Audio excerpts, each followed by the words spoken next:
So welcome to the Advantage Ask Your Expert podcast.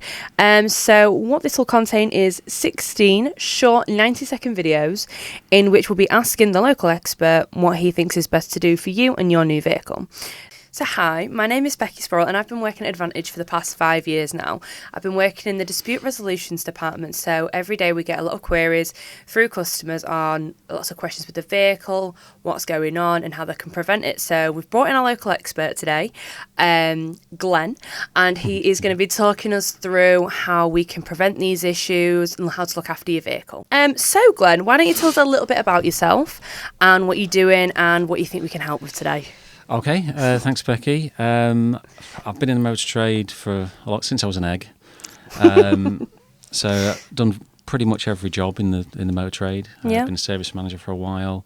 I've been teaching at the college now for almost 9 years. Yeah. Which I really enjoy. And then here I am today, been asked to help you guys out. So you know a lot about your cars then? Hopefully. There's always somebody that knows more though. That is very true.